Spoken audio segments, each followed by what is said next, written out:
question is, why experts are so concerned about the rise of the Delta variant.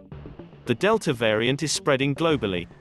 Experts think that this version is more infectious than earlier variants of the virus.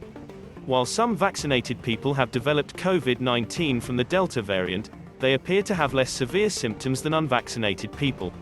The Delta variant of the novel coronavirus is quickly spreading globally, leading to lockdowns in some countries that previously had few reported COVID-19 cases.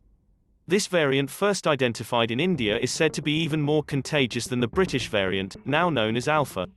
At this point, the Delta variant comprises roughly 25% of new infections in the United States, said Dr. David Hirschwerk, an attending infectious diseases specialist at Northwell Health in Manhasset, NY. In some regions of the country, the percentage is higher, and over the coming weeks, it will very likely be the dominant strain in the US. So what exactly is the Delta variant of COVID-19, and what do we need to know about it right now? We reached out to experts to help shed some light on the subject.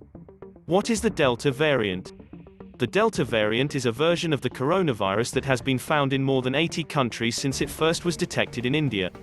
The Delta variant is now potentially responsible for over 90% of all new cases in the United Kingdom, according to data from Public Health England. In the United States, the variant is believed to be responsible for roughly 25% of all new cases, but that percentage is quickly growing. Who is at risk for the Delta variant? In the United States, the Delta variant is affecting mostly people who are unvaccinated or only partially vaccinated. According to the Centers for Disease Control and Prevention, CDC, nearly 78% of the population older than 65 years old is vaccinated.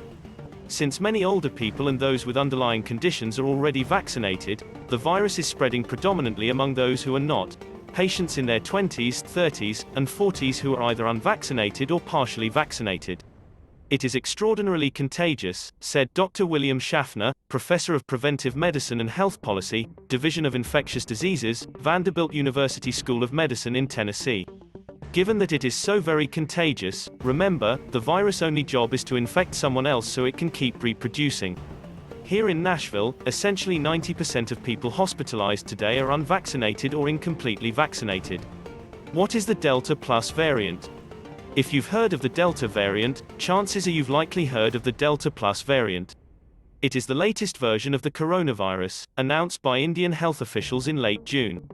As of June 24, there were about 40 cases of the Delta Plus infections, according to NPR. Indian authorities are on alert given the contagiousness of the original Delta variant.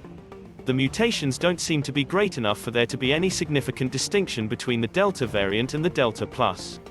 Many mutations have no notable effects on the virus or only modest effects, said Schaffner.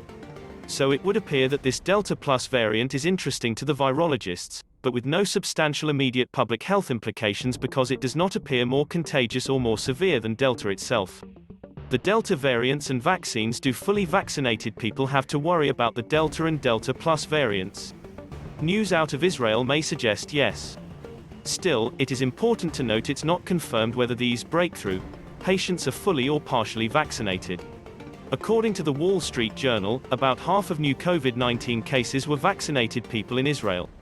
Preliminary findings have found that the Delta variant accounts for about 90% of new COVID-19 cases in Israel.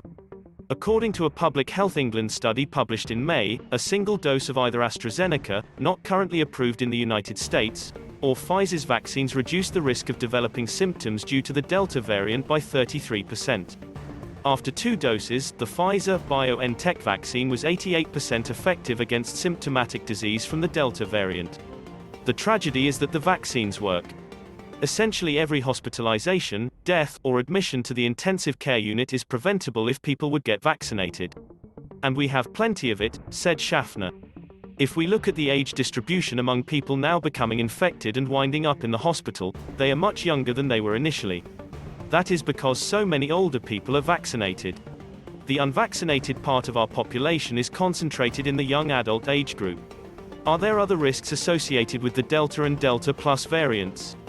What makes the Delta and Delta Plus variants even more concerning, aside from their increased transmission rates, is that they may put patients at risk for developing other long-term health problems, though the data on that is still preliminary.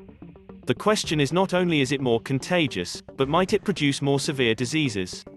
Are you more likely to have a severe infection? The data are less certain, but there are some suggestions that that is the case, said Schaffner.